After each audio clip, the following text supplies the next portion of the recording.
Last year, Asus released their first PC handheld, the ROG Ally, and this year, as part of a refresh, they're adding a new and improved top-tier model version with the ROG Ally X, which I just so happen to have on hand right here. Asus sent this to me to review and check out, and I've spent the past week just playing a bunch of games on it, as well as going back and forth between it and the original ROG Ally, which I have on hand, the model at least that was previously the top-of-the-line option.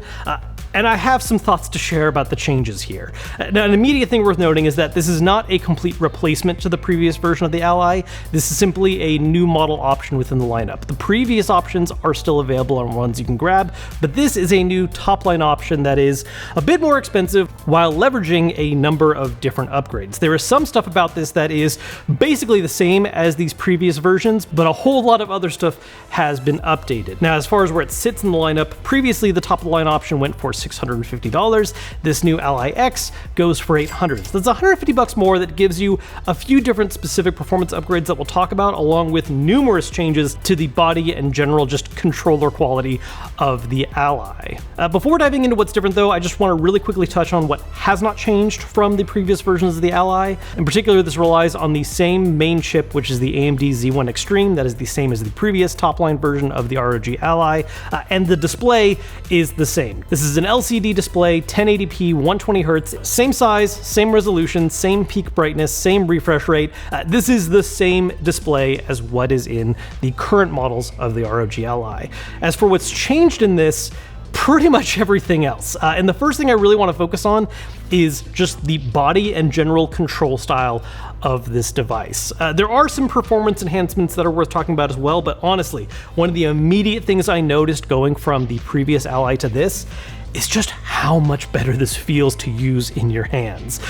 The immediate first thing, grip design. The original ROG Ally had a grip design that I don't really love. It had a flat body with just these upraised flat plateaus on the outer sides that, yeah, they work as grips. You can wrap your hands around them, but they weren't really all that comfortable. It was one of the things that just didn't really make sense to me about the previous model, and it feels so much better on the Ally X. This is opted for a more traditional grip style that is similar to a controller. There is a larger, more noticeable bend on the back here. It does make the system a little bigger in comparison. Like if you have this flat on a table next to the original ROG Ally, it's gonna sit a little taller, but that's a good thing because it's a much more prominent grip that makes it much more comfortable to use for extended playtime. And this isn't the only thing about the body that has been enhanced either.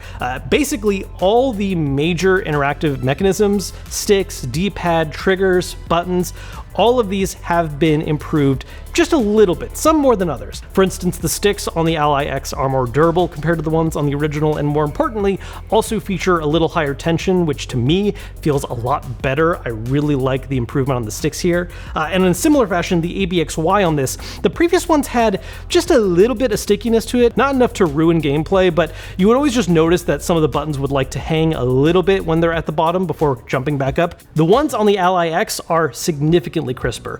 By a similar token, the shoulder buttons feature a little higher tension compared to the ones on the previous, and these are now Hall effect triggers, which means that they are more accurate in the readings and are able to have a hair trigger response. So the moment you're applying actual significant pressure, it's going to register that right away. And the D-pad, just like the buttons, doesn't stick as much either, which is especially important for things like doing rolling inputs, so that just feels a lot more satisfying here. The shape of the D-pad has also been redesigned, with the cross shape being just a little bit more prominent, and now featuring these 4 notches that signify where the diagonal directions are. One of the most noticeable big changes though are the macro buttons on the back. These are a pair of quick macro buttons that when combined with other buttons can open up a lot of useful quick features, like being able to take a screenshot or start a video recording. And on the original ROG Ally, they are much larger and much more pronounced, and more importantly, were placed in a way that you were always resting your fingers lightly on them, which can actually be a bit of a detriment.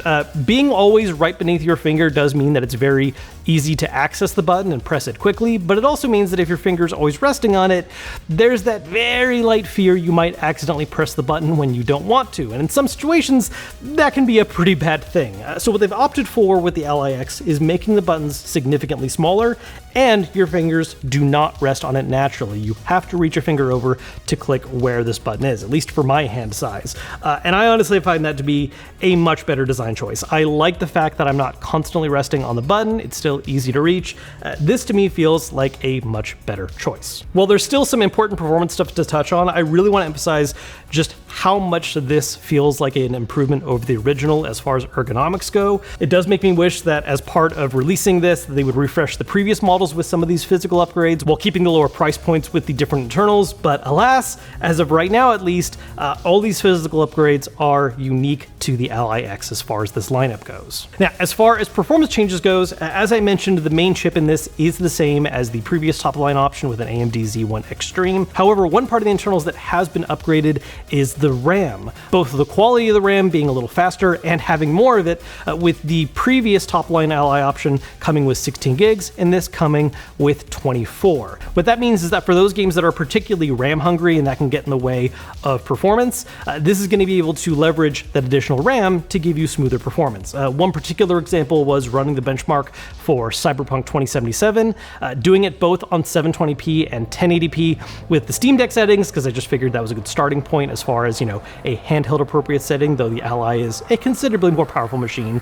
And in both of these resolutions, there was a pretty noticeable bump in frame rate, roughly equivalent to about a 15 to 20% increase. For instance, with the 1080p, we were sitting at just below 40 with 38, and then it jumped up to almost 45. And in 720p, we were struggling to hit 60 on the original, whereas this one is clearing that, getting as high as 65. How significant of an improvement this increase in RAM offers does depend on the particular game in question, but for those where the RAM is the thing kind of holding it back a little bit, this is going to offer a boost in performance compared to the previous top-line model. Another improvement, and this is actually really one of the most significant things, battery life. The Ally X offers twice the battery life of the original, which was really one of the things that held that system back compared to other PC handhelds.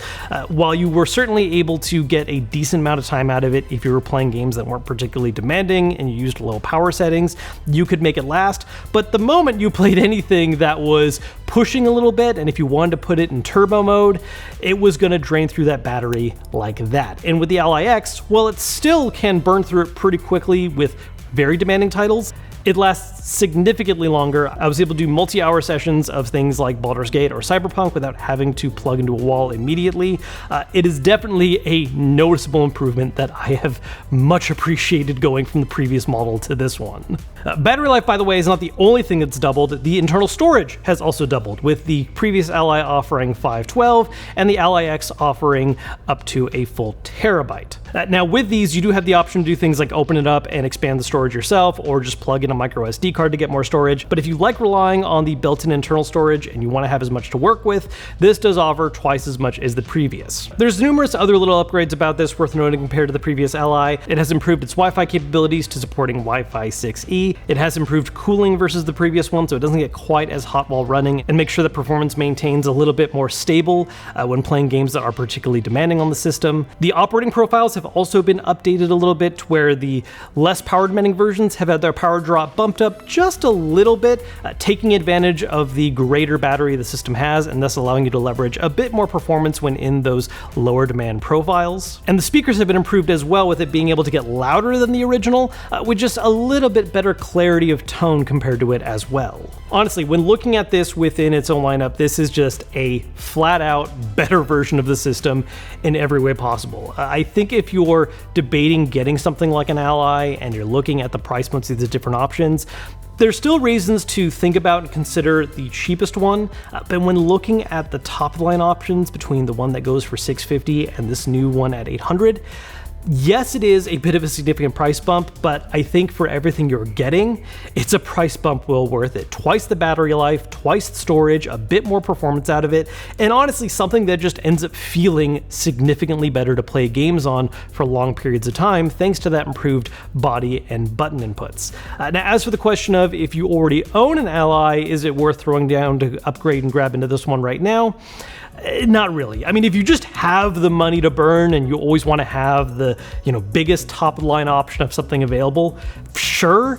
But Honestly, while it is a significantly better version, your gains coming from a previous model to this one is not really worth dropping that much money down for. And maybe if you're really bothered by the battery life and you want something that's just gonna last even longer, but in my mind, because this is really just a new model option, not worth throwing down that much money to replace it. But if you've been waiting to grab a PC handheld and you want a Windows one that is going to leverage a lot of power and you're willing to pay for the quality, this absolutely feels like the go-to option, especially as far as the higher end, more expensive options go. Now, with that in mind, another important question to consider is how this one stacks up compared to other PC handhelds, including what is probably the most popular one name-wise, the Steam Deck. I am planning on diving into comparing this against the current top-line Steam Deck option with the Steam Deck OLED. So if you want to see that video, make sure to subscribe so you don't miss out. That's the next thing I'm going to be talking about with this. But as far as comparing it to its previous options go and just how it stands on its own as a PC handheld, it's certainly pricey, more so than the others. It really does feel like it's delivering on the price point and is a fantastic step up